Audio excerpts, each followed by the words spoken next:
BBC का खंडन करता हूं और बीबीसी को शर्म आनी चाहिए। इतना बड़ा वो होने के बाद, चैनल होने के बाद, आप बिना इंक्वायरी करे किसी को बुला के और किसी देश के प्रधानमंत्री को, खास करके हमारे देश के प्रधानमंत्री को आप ऐसा करवाते हैं। मैं 2 करोड़ रुपए की, 1 करोड़ रुपए की घोषणा करता हूं कि अगर जो भी उसको पकड़ करके हमारे हिंदुस्तान पुलिस के हवाले करेगा, मैं 1 करोड़ रुपए उसको अपनी तरफ से इनाम दूंगा, इंडिया सेफी फ्रंट की तरफ से। बीबीसी पर प्रतिबंध लगाना चाहिए। मैं हाथ जोड़ करके प्रकाश जावड़ेकर जी से और प्रधानमंत्री श्री नरेंद्र मोदी जी से अपील करूंगा कि इन पर प्रतिबंध लगाना चाहिए। और अगर कुछ ऐसी बात है तो हम हज़ारों नौजवान जाकर के बीबीसी का, जो दिल्ली में हुआ, तो देखिए राहुल गांधी जी को मैं बताना चाहता हूं कि उनको ज्ञान तो है ही नहीं पॉलिटिक्स का। देखिए आरएसएस की तुलना अगर वो आतंकवादियों से तो क्या करेंगे, उनको शर्म आनी चाहिए। उनको आतंकवादियों से तुलना तो नहीं होनी चाहिए। आरएसएस एक देशभक्त पार्टी है और अपना मजहब निभाती है, अपना धर्म निभाती है। हम मुसलमान हैं, हम अपना धर्म निभाते हैं, आरएसएस अपना धर्म निभाती है। राहुल गांधी जी को उसमें कोई प्रॉब्लम नहीं होनी चाहिए, कोई परेशानी नहीं होनी चाहिए। और आप बार बार आरएसएस को ही क्यों मतलब टारगेट बनाते हैं। मोहन भागवत जी मैं समझता हूँ कि इतना बढ़िया कार्य कर रहे हैं कि मैं उन्हें सलाम करता हूं। मोहन भागवत जी आरएसएस के चीफ है, हमारे प्रमुख हैं, और वो हिंदू मुस्लिम सिख ईसाई सबको जोड़ने का काम कर रहे हैं, सबको साथ लेके चलने का काम कर रहे हैं। राहुल गांधी जी से मैं यही कहना चाहूँगा कि आप अपनी हद में रहें, आप हद पार ना करें और आरएसएस को आप बिल्कुल टारगेट ना करें।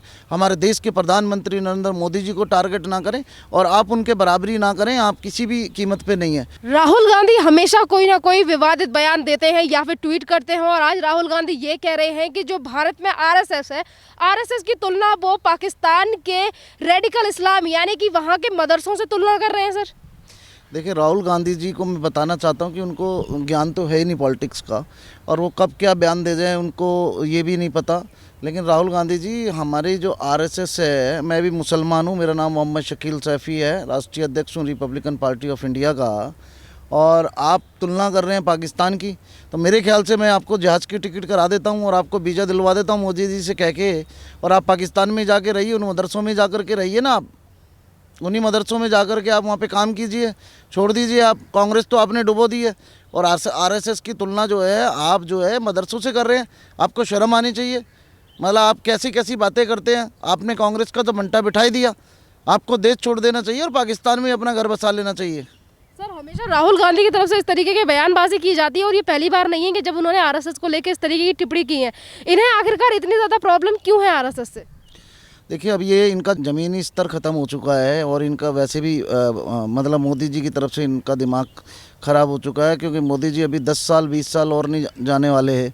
अब राहुल जी सोचते हैं कि मैं पब्लिसिटी पाने के लिए कुछ तो बोलूं, तो इन्हें आरएसएस की ABCD भी नहीं पता।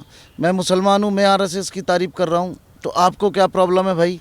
अगर आरएसएस काम कर रही है, आरएसएस की तुलना आप पाकिस्तान से करते हो, तो आप पाकिस्तान में जाके रहने लगो। आपको पाकिस्तान इतना प्यारा लग रहा है, क्यों लग रहा है? आपने कांग्रेस का तो बंटाधार कर दिया, और आरएसएस एक अच्छी शाखा है, और आरएसएस अपना कार्य करती है, देश को चलाती है। आरएसएस के लोग अपनी पार्टी को चला रहे हैं, आरएसएस चला रहे हैं, आरएसएस के कार्य कर रहे हैं, और आरएसएस किसी की दुश्मन थोड़ी है जो आप उन्हें दुश्मन बता रहे हैं या उन्हें आप मदरसों से जोड़ रहे हैं। उनकी अपनी तालीम है, उसमें हिंदू भी आरएसएस है, मुसलमान भी जाते हैं आरएसएस में, उसमें आपको क्या प्रॉब्लम है? उनकी अपनी शाखा चल रही है। सर ये भी बात है कि जिस तरीके से राहुल गांधी बार बार आरएसएस को लेकर इस तरीके की बयानबाजी करते हैं, और आज वो रेडिकल इस्लाम से जो है वो तुलना कर रहे हैं, तो आखिरकार ऐसा आतंकवादी जैसी चीज़ें क्या दिखाई दे रही हैं आखिरकार राहुल गांधी को? आखिरकार सभी जानते हैं कि आरएसएस किस तरीके से लोगों की मदद करती है, उसके बावजूद भी इस तरीके से बयानबाजी। देखिए आरएसएस की तुलना अगर वो आतंकवादियों से तो क्या करेंगे, उनको शर्म आनी चाहिए। उनको आतंकवादियों से तुलना तो नहीं होनी चाहिए। आरएसएस एक देशभक्त पार्टी है और अपना मजहब निभाती है, अपना धर्म निभाती है। हम मुसलमान हैं, हम अपना धर्म निभाते हैं, आरएसएस अपना धर्म निभाती है। राहुल गांधी जी को उसमें कोई प्रॉब्लम नहीं होनी चाहिए, कोई परेशानी नहीं होनी चाहिए। और आप बार बार आरएसएस को ही क्यों मतलब टारगेट बनाते हैं। मोहन भागवत जी मैं समझता हूँ कि इतना बढ़िया कार्य कर रहे हैं कि मैं उन्हें सलाम करता हूँ। मोहन भागवत जी आरएसएस के चीफ है, हमारे प्रमुख हैं, और वो हिंदू मुस्लिम सिख ईसाई सबको जोड़ने का काम कर रहे हैं, सबको साथ लेके चलने का काम कर रहे हैं। और हमारे देश के प्रधानमंत्री जी ने जब संविधान की कसम खाई थी 29 तारीख को, जब शपथ ली थी, तो उन्होंने पहले ही कह दिया था कि सबका साथ, सबका विकास और सबका विश्वास। आज ये बौखला चुके हैं, क्योंकि बीजेपी के साथ आज की डेट में मुसलमान भी आ चुके हैं। मुसलमान भी खूब प्रधानमंत्री नरेंद्र मोदी जी का बाहें फैला करके स्वागत कर रहे हैं। हर दल उनके साथ आ चुका है, इसलिए हर कौम उनके साथ है। आज इनके पास ना तो कार्यकर्ता है, ना इनके पास कोई ताकत है, और सारी ताकत ये नरेंद्र मोदी जी से घबराए हुए हैं। और आरएसएस प्रमुख श्री मोहन भागवत जी से घबराए हुए हैं। आप क्या कहना चाहोगे उस राहुल गांधी के लिए जो कि आरएसएस के बारे में इस तरीके की टिप्पणी करती हैं, और बीबीसी चैनल के लिए जो कि पीएम नरेंद्र मोदी के लिए इतनी ज़्यादा अपशब्द कहे जाते हैं, उसके बावजूद भी इनकी तरफ से कोई एक्शन नहीं लिया जाता, बल्कि थैंक यू बोल के फ़ोन काट दिया जाता उस व्यक्ति का। देखिए, राहुल गांधी जी से मैं यही कहना चाहूँगा कि आप अपनी हद में रहें, आप हद पार ना करें और आरएसएस को आप बिल्कुल टारगेट ना करें। हमारे देश के प्रधानमंत्री नरेंद्र मोदी जी को टारगेट ना करें और आप उनके बराबरी ना करें। आप किसी भी कीमत पे नहीं है। 60 साल आपने देश में कांग्रेस ने राज किया। क्या किया कांग्रेस ने भैया? एक बात बता दो, मेरे साथ आओ डिबेट पे, मैं आपके साथ डिबेट पे राहुल जी बैठने को तैयार हूँ। आज नरेंद्र मोदी जी ने दिल्ली का नक्शा बदल दिया, देश का नक्शा बदल दिया। आप जो काम करते हैं आप उनको भी ऐसे बोलते हैं। देश के प्रधानमंत्री नरेंद्र मोदी ने आज देश का नक्शा बदल दिया। धन धन योजना चला दी, बेटी बचाओ बेटी पढ़ाओ योजना चला दी, इतनी योजनाएं चला दी जिससे आप बुखला चुके हो। आपको वोट तो, अगर राहुल जी आप में इतना ही वो होता, दम होता, तो आप अमेठी से चुनाव ना हारते। वहाँ से हमारी तेजस्वी स्मृति ईरानी जी वहाँ से चुनाव जीती हैं और आप अब की बार दूसरी लोकसभा से भी चुनाव हारेंगे। और सर बीबीसी के लिए सर, अभी आपने पीएम नरेंद्र मोदी का नाम लिया और पीएम नरेंद्र मोदी को लेकर जिस तरीके की चीज़ें अभी देखी जा रही हैं कि ब्रिटिश, यानी कि ब्रिटिश की तरफ से जो चैनल है बीबीसी की तरफ से एक शो होता है जिस पर आकर एक व्यक्ति इस तरीके की गाली दे देता है पीएम नरेंद्र मोदी को, उनको माँ की गाली दे देता है, उसके बाद कोई भी एक्शन नहीं लिया जाता बीबीसी की तरफ से। देखिए, मैं सबसे पहले तो खंडन करता हूँ बीबीसी का कि ऐसे किसी को भी बिना अपने चैनल पे बिना इंक्वायरी करे हुए उन्होंने बुला कैसे लिया, और बुलाया तो उसकी घोषणा मैं करता हूं कि उस आदमी को पकड़ करके हिंदुस्तान सरकार के हवाले किया जाए, और उसके लिए अगर कोई 1-2 करोड़ रुपया भी देना पड़े तो मैं अपनी तरफ से अपने फंडिंग से देना चाहता हूं। मतलब जो है इंडिया सेफी फ्रंट की तरफ से, चाहे मुझे चंदा करके देना पड़े। हमारे देश के प्रधानमंत्री को अगर कोई गाली दे जाएगा ये हमें बर्दाश्त नहीं है। हम उनके सिपाही हैं। नरेंद्र मोदी जी आन बान शान हमारे देश की, भारत की शान है और जान है भारत की। तो मैं बीबीसी का खंडन करता हूं और बीबीसी को शर्म आनी चाहिए। इतना बड़ा वो होने के बाद, चैनल होने के बाद, आप बिना इंक्वायरी करे किसी को बुला के और किसी देश के प्रधानमंत्री को, खास करके हमारे देश के प्रधानमंत्री को आप ऐसा करवाते हैं। मैं 2 करोड़ रुपए की, 1 करोड़ रुपए की घोषणा करता हूं कि अगर जो भी उसको पकड़ करके हमारे हिंदुस्तान पुलिस के हवाले करेगा, मैं 1 करोड़ रुपये उसको अपनी तरफ से इनाम दूंगा, इंडिया सेफी फ्रंट की तरफ से। सर ये भी बात है कि जिस तरीके से बीबीसी की तरफ से ये चीज़ें देखी जा रही हैं जो कि बहुत ही ज़्यादा शर्मनाक है, तो उसको लेकर लोग ये कह रहे हैं कि ये कोई न्यूज़ एजेंसी नहीं है, ये बल्कि एक प्रोपेगेंडा चलने वाला एक चैनल है, एक संस्था है जो कि हमेशा भारत के खिलाफ रहती है। देखिए, ये एक जो है ना एजेंसी नहीं है, ये तो मैं भी कहूँगा। बीबीसी हमेशा हिंदुस्तान के खिलाफ बयान देती है, हिंदुस्तान के खिलाफ ही सारा बोलती है। क्यों भाई, हिंदुस्तान ने आपका क्या बिगाड़ा है? और ये हिंदुस्तान के हवाले नहीं है, ये दलाल हैं, दलाल के तौर पे ये काम कर रहे हैं और दलाल के तौर पर ही ये काम कर रहे हैं।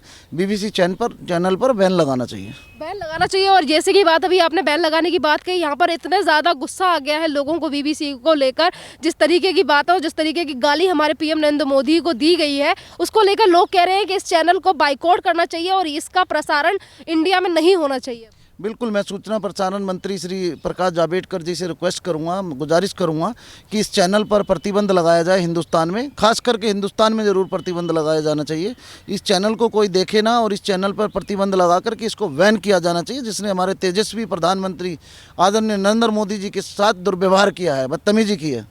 सर यहाँ पर यह भी है कि जिस व्यक्ति ने, जो सिख था, वो पंजाबी में इस तरीके की पीएम नरेंद्र मोदी को, उनकी जो माताश्री है उनको गाली देता, उसके बावजूद भी कोई एक्शन नहीं लिया जा रहा उनकी तरफ से। मैं ब्रिटिश गवर्नमेंट से रिक्वेस्ट करूंगा कि इस बीबीसी चैनल पर जो है मतलब प्रतिबंध लगाया जाए और हिंदुस्तान सरकार पर भी, और जो हमारे वहाँ एम्बेसडर बैठे हैं उनके खिलाफ एक एफआईआर ज़रूर करानी चाहिए। एफआईआर करा करके उनके ऊपर कार्रवाई करनी चाहिए। सर ये भी बात है कि जिस तरीके से उस व्यक्ति ने अपनी फ्रस्ट्रेशन निकाली और जिस तरीके से उन्होंने पीएम नरेंद्र मोदी को गाली दी, और बात ये भी है कि किसान मुद्दों को लेकर बात हो रही है। एक तरफ ये बोलते हैं कि किसान है जो कि अपने हित की लड़ाई लड़ रहे हैं, और दूसरी तरफ इसी तरीके के जो सिख लोग हैं वो इस तरीके का प्रोपेगेंडा रचा रहे हैं पीएम नरेंद्र मोदी को लेकर। देखिए, पीएम नरेंद्र मोदी को लेकर के ये कोई भी प्रोपेगेंडा अपना लें, लेकिन हमारे देश के तेजस्वी प्रधानमंत्री जी नरेंद्र मोदी जी अभी इनके मतलब जनता जो है नरेंद्र मोदी जी के साथ है, ना कि इन किसान आंदोलन के। और किसान तो असलियत में है ही नहीं धरने पर।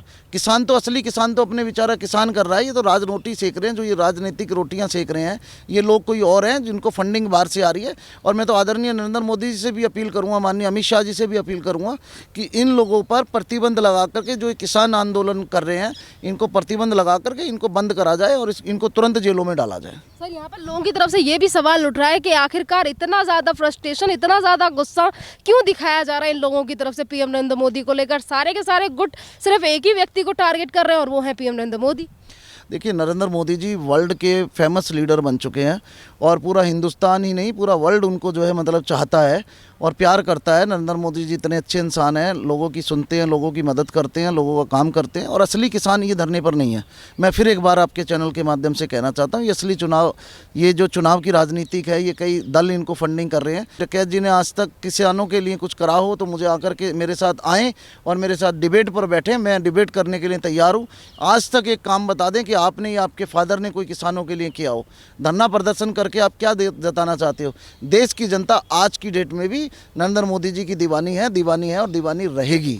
बीबीसी पर प्रतिबंध लगाना चाहिए। मैं हाथ जोड़ करके प्रकाश जावड़ेकर जी से और प्रधानमंत्री श्री नरेंद्र मोदी जी से अपील करूंगा कि इन पर प्रतिबंध लगाना चाहिए। और अगर कुछ ऐसी बात है तो हम हजारों नौजवान जाकर के बीबीसी का कार्यालय दिल्ली में हुआ तो